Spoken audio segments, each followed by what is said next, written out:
The day I heard my daughter's voice plotting my death, my blood ran cold.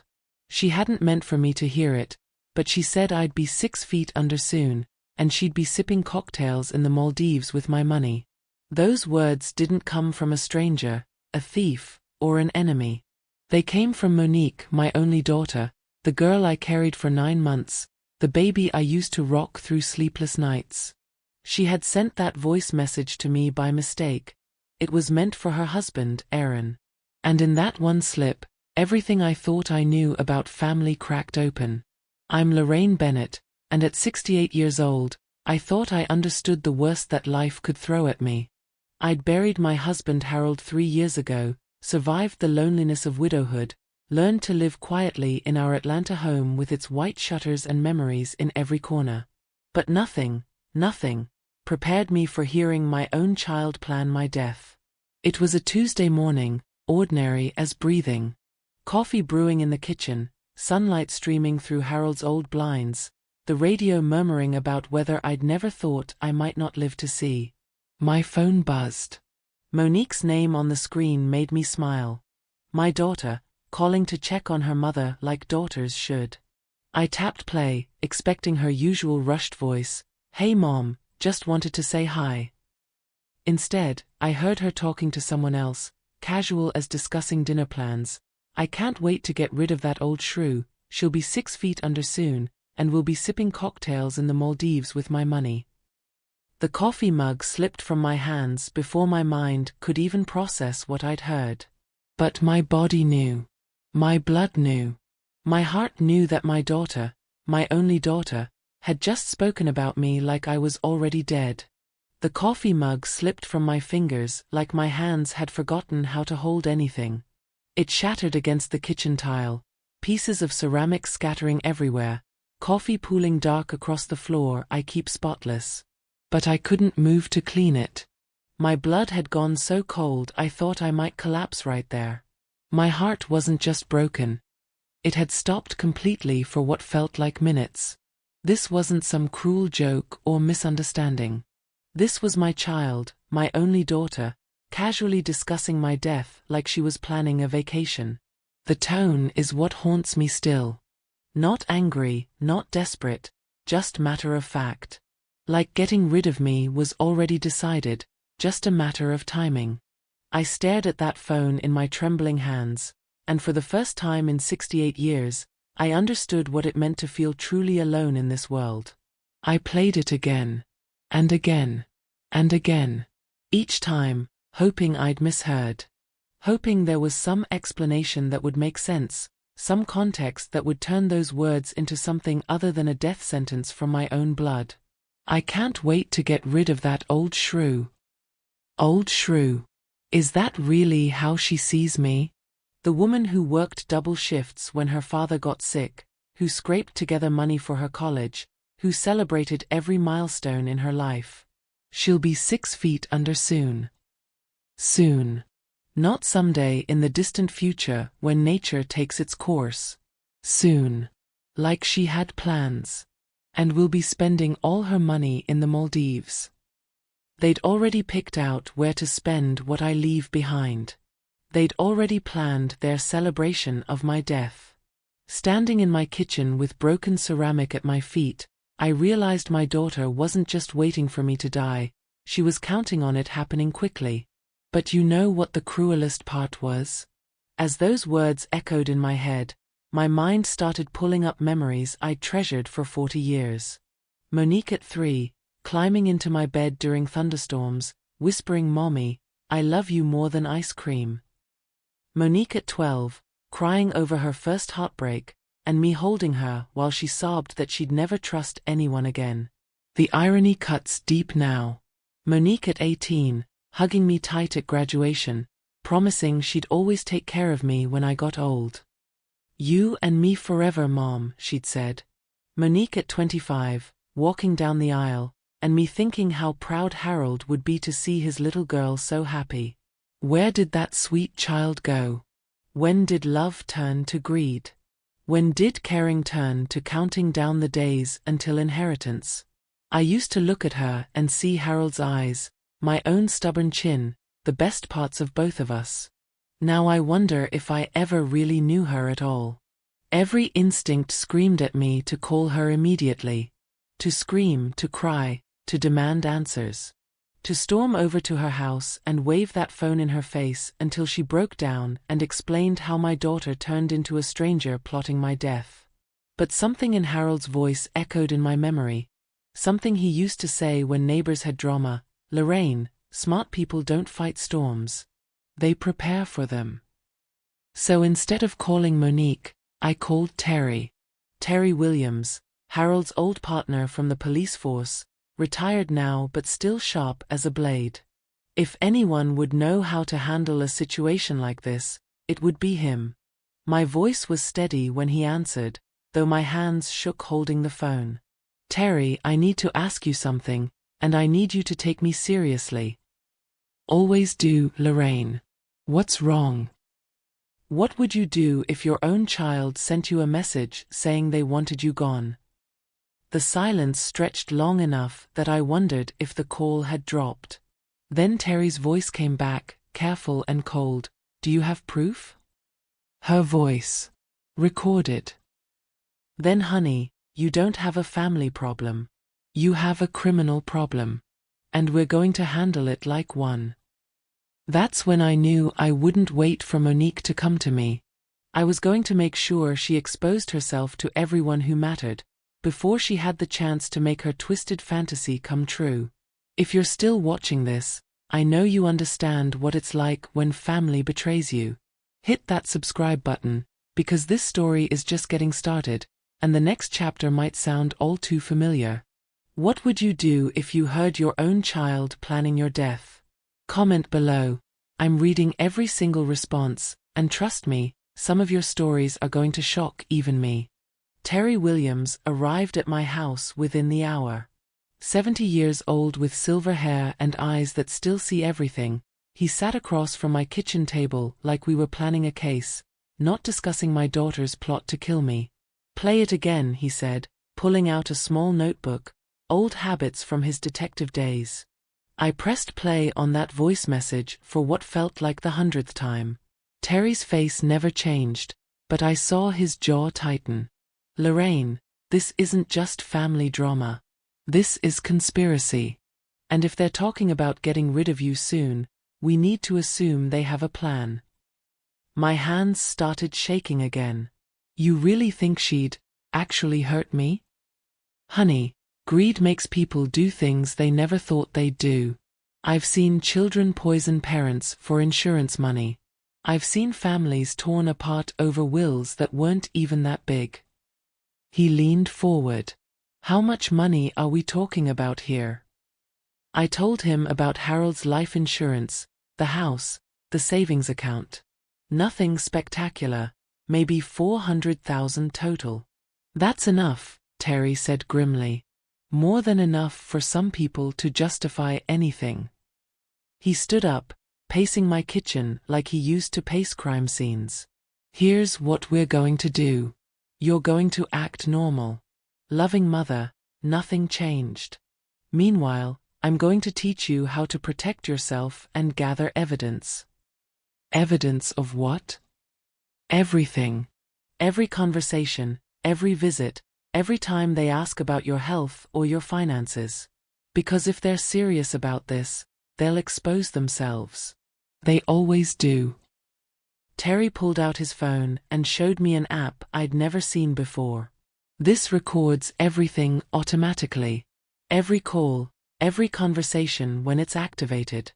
Legal in Georgia as long as one party, you, consents." "I don't want to spy on my daughter," I whispered. "Your daughter is planning to put you in the ground, Lorraine. This isn't spying. This is survival." He was right, but it still felt like crossing a line I never thought I'd cross. Recording my own child, treating her like a criminal. "The most important thing," Terry continued, "is that you cannot let them know you heard that message. The moment they realize you know, you're in immediate danger. They'll either back off completely or accelerate their timeline." "So I just pretend everything's normal?" You become the best actress of your life. Because your life depends on it. Terry helped me secure my bank accounts, change passwords, and set up automatic recordings. Then he gave me the hardest instruction of all: keep seeing them. Keep acting like the loving mother. Let them get comfortable. Comfortable people make mistakes. That first Sunday after learning the truth was the longest day of my life.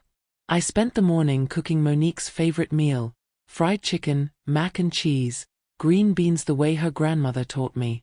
My hands moved through the familiar motions while my mind raced with questions I couldn't ask. When she walked through my door at 2 o'clock, I almost broke. She looked so normal, so much like the daughter I'd raised. Floral dress, bright smile, arms open for a hug. "Hey Mom. Something smells incredible in here." I hugged her back, breathing in her familiar perfume, feeling her arms around me. For a split second, I almost convinced myself I'd imagined that voice message. This was my baby girl. She couldn't really want me dead.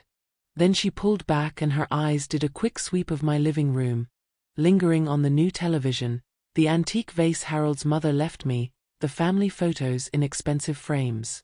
It was subtle, but I saw it now. She wasn't admiring my home. She was appraising it. "You look tired, Mom. Are you feeling okay?" Her concern sounded genuine, but Terry's words echoed, "They'll ask about your health." "Just the usual aches and pains," I said, watching her face. Did she look disappointed that I seemed healthy? "You know, you should really think about making things easier on yourself. This house is so big for just you." There it was. The first probe. Aaron arrived 20 minutes later with his $1,000,000 smile and a bottle of wine that probably cost more than he could afford. He's always been smooth, the kind of man who can sell ice to Eskimos and make you thank him for it. "Mrs. Bennett, you're looking beautiful as always," he said, kissing my cheek. Before, I would have blushed and told him he was a charmer. Now I saw how his eyes darted around my house the same way Monique's had. Now I noticed how his smile never quite reached his eyes when he looked at me. During dinner, he kept steering the conversation toward money. How was I managing financially? Had I thought about updating my will? Did I have a good financial advisor?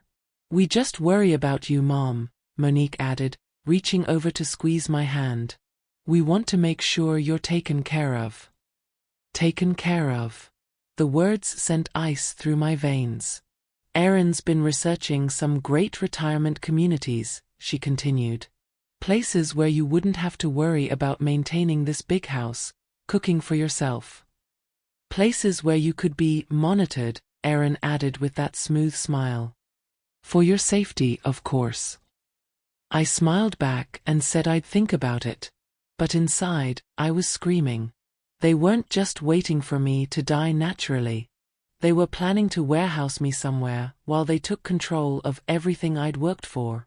As they were getting ready to leave, Monique was helping me clear dishes when she thought Aaron was out of earshot. "Mom, you know that jewelry collection of yours, Grandma's pearls and those diamond earrings Daddy gave you? What about them?" "Well, I was just thinking. They're just sitting in your jewelry box doing nothing. And you know how much Aaron and I have been struggling with our credit card debt." My blood went cold again, but I kept washing dishes.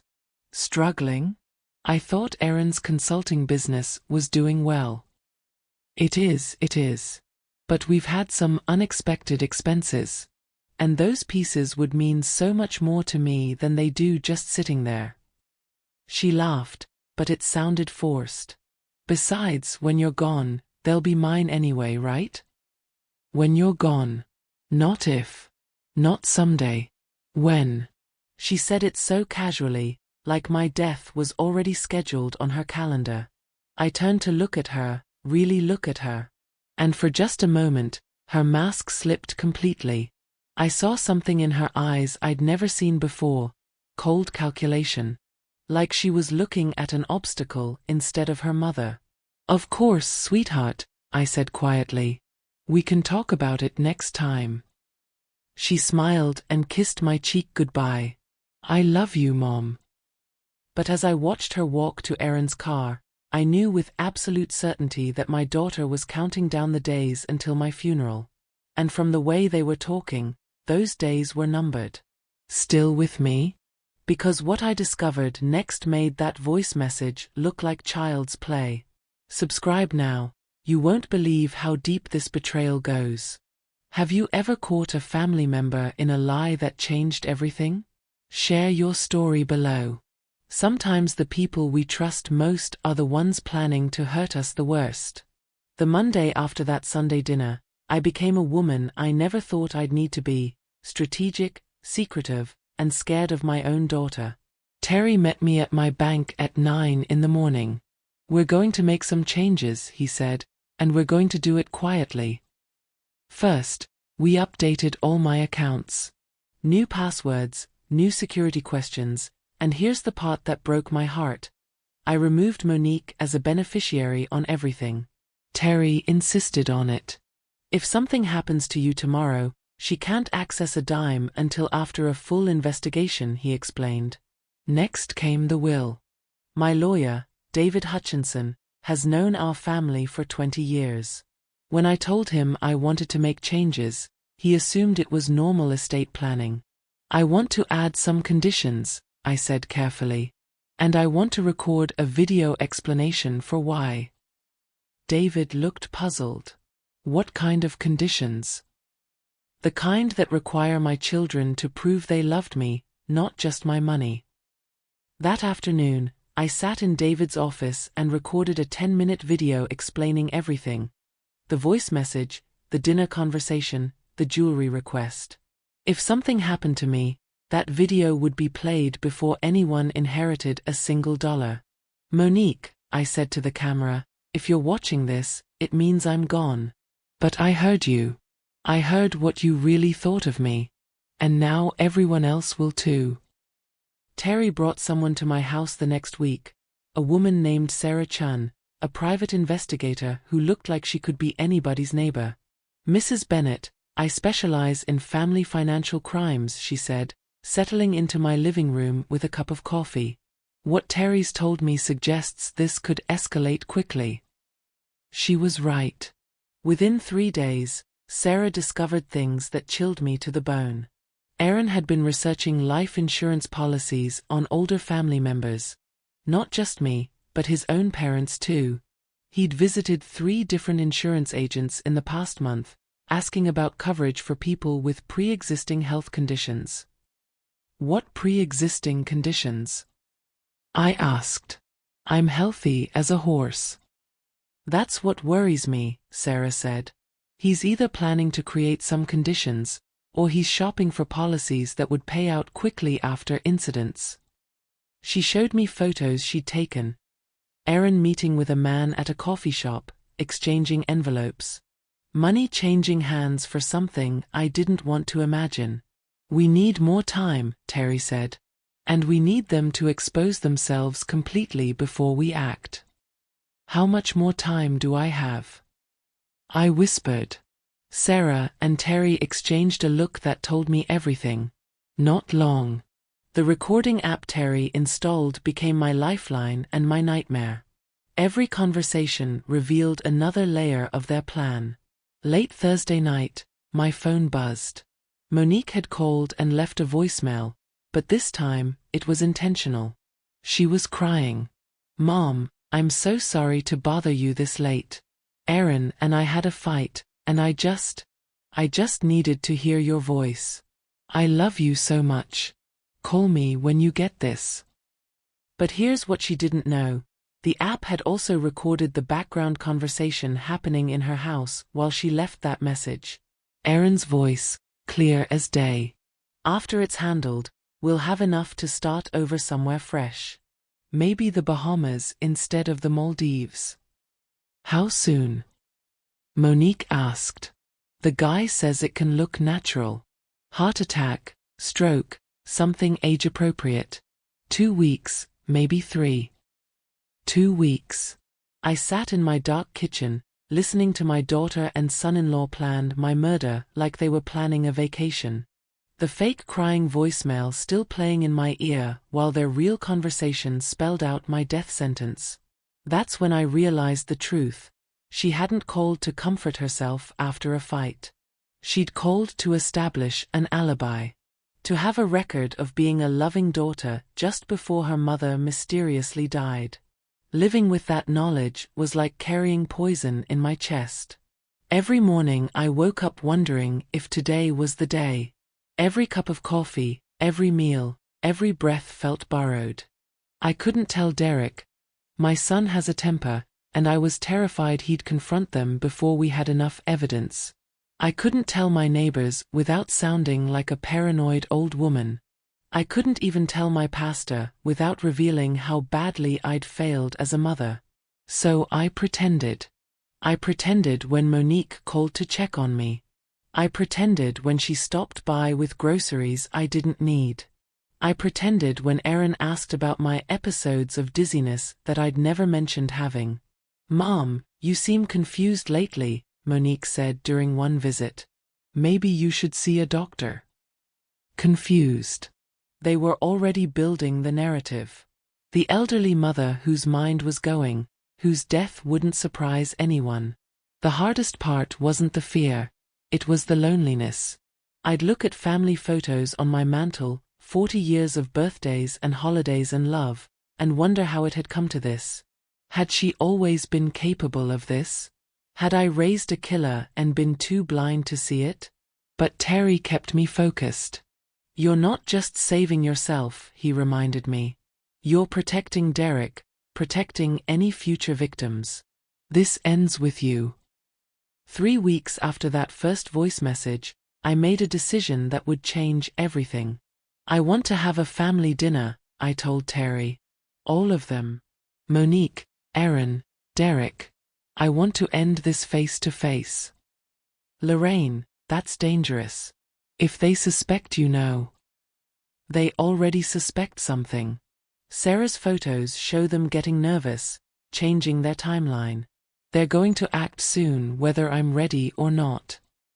I'd been thinking about this for days. If my daughter was going to destroy our family, she was going to do it in the place where family mattered most, around the dinner table where I'd fed her for 40 years. "I'll cook her favorite meal one last time," I said.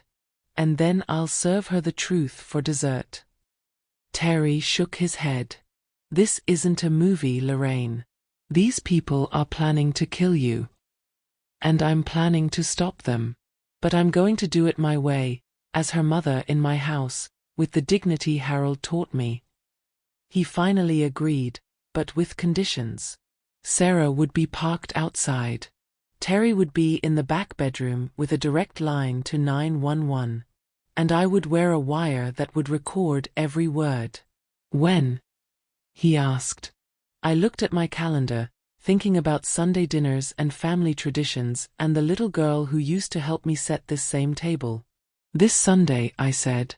"Mother's Day weekend. How fitting is that?" "What are you going to tell them about why you're having this dinner?" I smiled for the first time in weeks, but it wasn't a happy smile. It was the smile of a woman who'd finally found her strength. "I'm going to tell them I have something important to share about their inheritance. You're not going to believe what happened at that dinner table. But before I tell you how I turned their greed against them, I need to know, have you ever had to choose between protecting yourself and protecting family? Hit subscribe, because this story is about to get justice. What would you do if you had proof your family was planning to hurt you? Comment below. Your stories might save someone else's life. Sunday came like a death sentence I'd written myself. I spent the morning cooking with hands that wouldn't stop trembling. The same fried chicken recipe I'd made for 40 years, the same mac and cheese Monique begged for as a child. Every familiar motion felt like preparing my own last meal. Terry was already positioned in the back bedroom, door cracked just enough to hear everything. Sarah sat in an unmarked car down the street. The recording device was clipped inside my blouse, a tiny microphone that would capture every word of what was about to unfold. Derek arrived first at exactly 2 o'clock, punctual as always. My son, tall, honest Derek with his father's kind eyes, walked through my door carrying flowers and wearing the smile that still reminded me of the little boy who used to help me in the garden. "Happy Mother's Day weekend, Mom," he said, kissing my cheek. "Something smells incredible." If only he knew this might be the last normal moment between us. Monique and Aaron pulled up 10 minutes later in their BMW, the one they somehow afforded despite all their talk about financial struggles.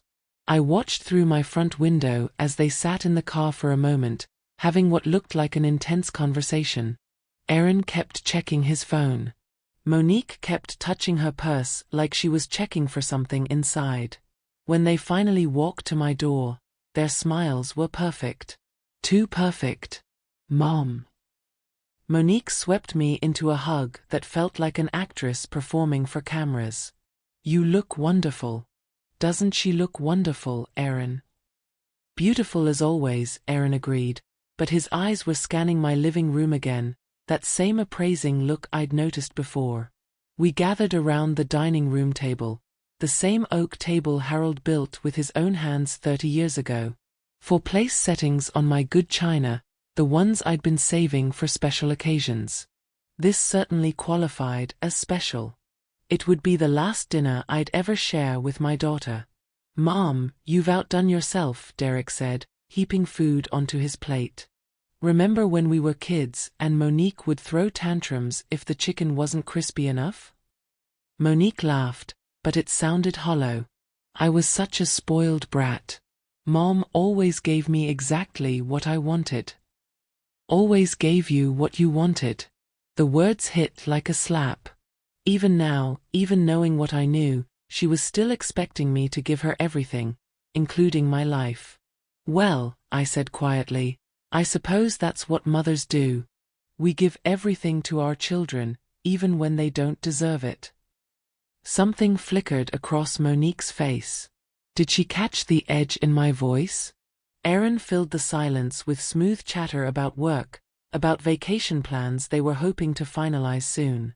"We're looking at some beautiful resorts in the Caribbean," he said. "Once we get our finances sorted out."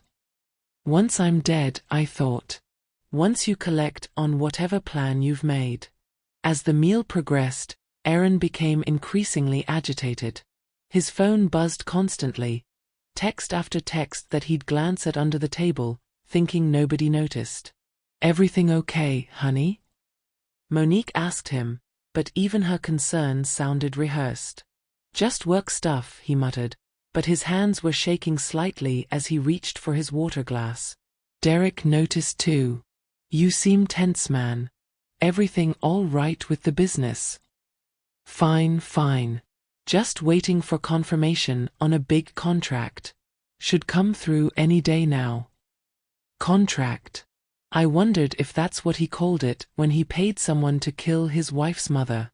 His phone buzzed again. This time he actually answered it, stepping into my kitchen despite the rude interruption. I could hear his voice through the doorway, low and urgent. "Not yet. I told you, wait for my signal." "Yes, I'm sure about the timing." When he returned to the table, sweat beaded his forehead despite the comfortable temperature in my house. "Sorry about that," he said, forcing that practiced smile. "Where were we?" But I knew exactly where we were.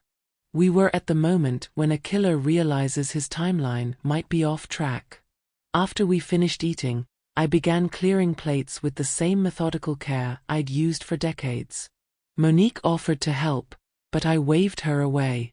"Sit with your family," I said. "I'll handle this." In my kitchen, I prepared the coffee service, my mother's silver pot, the delicate cups that had belonged to Harold's grandmother.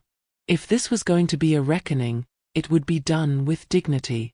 My hands moved automatically through the familiar ritual while my heart hammered against my ribs. In 5 minutes, everything would change. In 5 minutes, I would destroy whatever was left of my family to save my own life. The coffee finished brewing. I arranged cups on a tray, added cream and sugar, and walked back toward the dining room where 3 people sat waiting. 2 who loved me, and 2 who were planning my murder. Derek was telling a story about work, gesturing with his hands the way his father used to. Monique was laughing, head thrown back, looking for all the world like the daughter I'd raised. Aaron was checking his phone again. I set the tray down and poured coffee with steady hands. The silver pot caught the afternoon light streaming through my lace curtains, the same curtains I'd hung when Monique was in high school. "Before we have dessert," I said, my voice surprisingly calm, "I want to share something with all of you." I reached into my purse and pulled out my phone. "What is it, Mom?" Derek asked. Monique's smile faltered slightly. "Is everything okay?" I looked at my daughter, really looked at her. For just a moment, I tried to find traces of the little girl who used to crawl into my lap during thunderstorms. But all I saw now was a stranger who'd already planned my funeral. "I want you to hear something," I said softly. My finger hovered over the play button for what felt like an eternity. Once I pressed it, there would be no going back. No pretending. No more family dinners or holiday traditions or mother-daughter talks. But there would also be no more lies. No more death plans disguised as loving concern. I pressed play. Monique's voice filled my dining room, crystal clear and unmistakable. "I can't wait to get rid of that old shrew. She'll be 6 feet under soon, and will be spending all her money in the Maldives." The silence that followed was deafening. Derek's coffee cup slipped from his fingers, crashing against his saucer. The sound echoed through my house like a gunshot. Aaron went white as paper. His mouth opened and closed like a fish gasping for air. But it was Derek's face that broke my heart. My son, my honest, loyal son, stared at his sister with an expression of complete horror. "Monique," he whispered, his voice cracking like it had when he was 12 years old. "Tell me that's not your voice. Tell me you didn't say that about Mom." Monique's face cycled through emotions like a broken kaleidoscope. Shock, denial, panic, and then something cold and calculating that chilled me to the bone. That's taken out of context," she stammered. "Mom, you don't understand." "Context?" Derek stood up so fast his chair fell backward. "What context makes it okay to call our mother an old shrew? What context makes it okay to talk about her being dead?"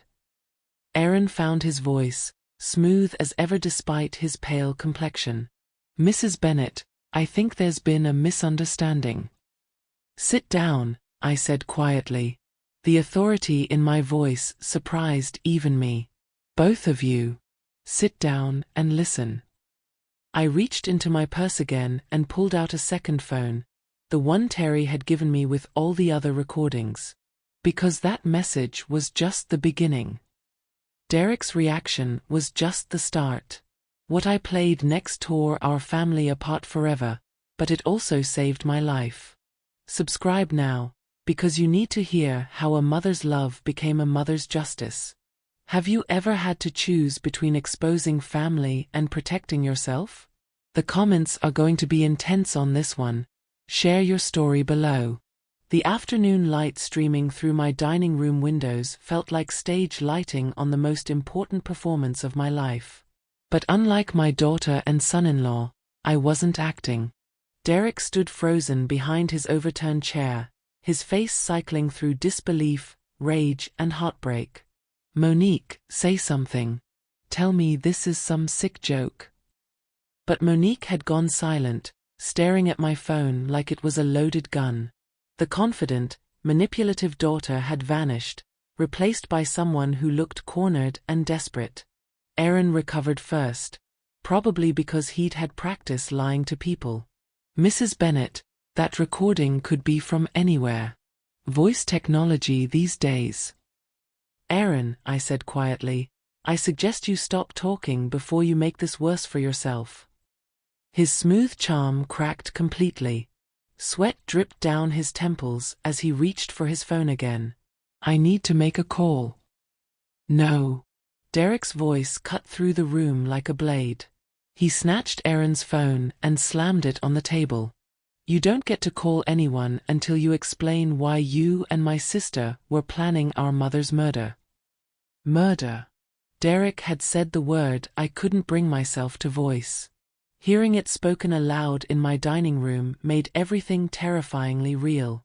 Derek, please, Monique finally found her voice. You don't understand the pressure we've been under. The debts, the stress. So you decided to kill Mom? Derek's voice broke. You decided to kill the woman who raised us, who loved us, who would have given us anything if we just asked? That's when Monique made her fatal mistake. Instead of showing remorse, instead of breaking down and begging forgiveness, she got angry. Easy for you to judge, Derek. You've got your steady job, your perfect life. You don't know what it's like to struggle, to watch everyone else have more than you. I stayed seated while chaos erupted around my dinner table. My son demanding answers. My daughter defending the indefensible. My son-in-law calculating his next move like the predator he'd always been. Sit down, all of you, I said again, louder this time. Something in my tone, maybe 40 years of motherly authority, made them all stop and look at me. That voice message was just the beginning, I continued, picking up the second phone. This one contains 3 weeks of conversations between you two. Planning my death, researching insurance policies, discussing how to make it look natural. Aaron's face went gray. You've been recording us? You've been planning to murder me. I looked directly at him. I think recording you is the least of your worries.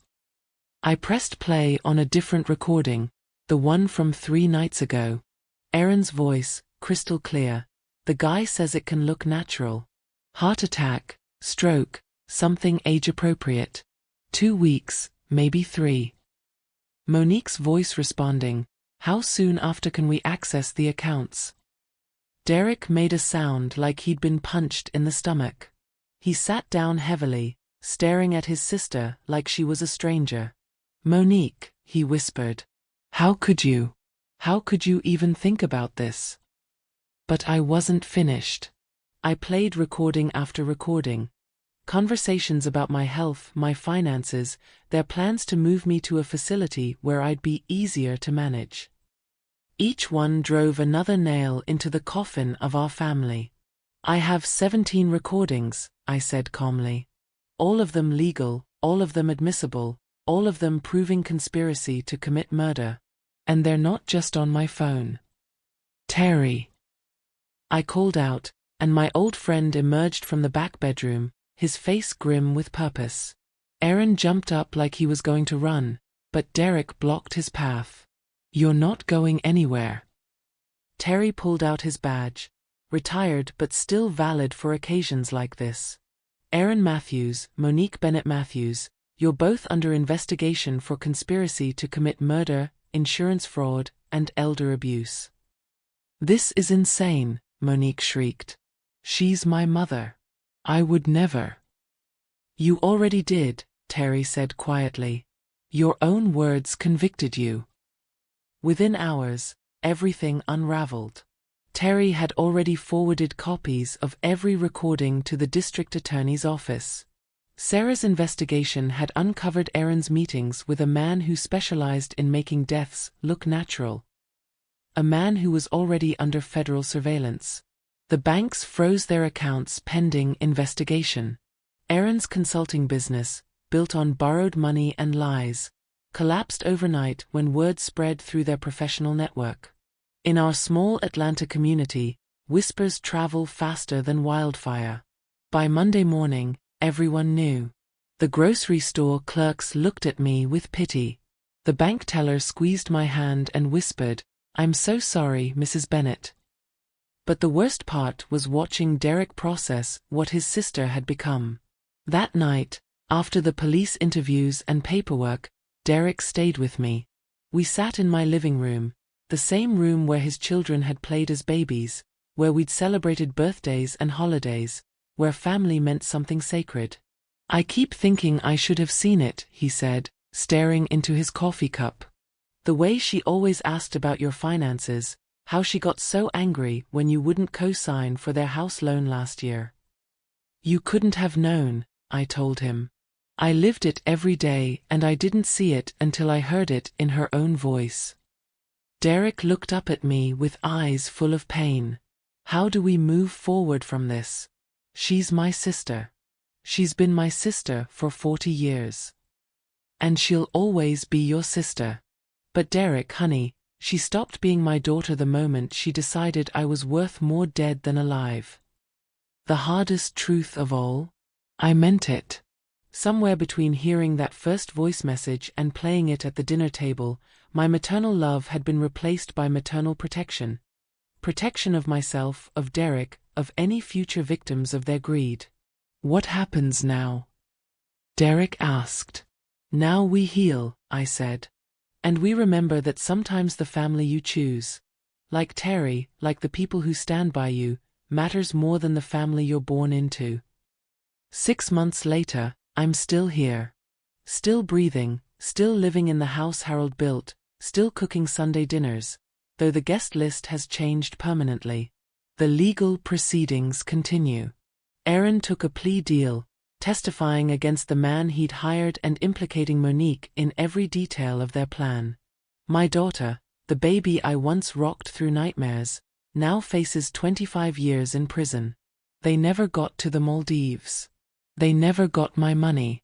They never got the satisfaction of watching me disappear so they could live their dream life on my grave. But here's the twist that even I didn't see coming. That accidental voice message didn't just save my life. It gave me a new one. I'm stronger now than I was at 68. I know who I am beyond being someone's mother.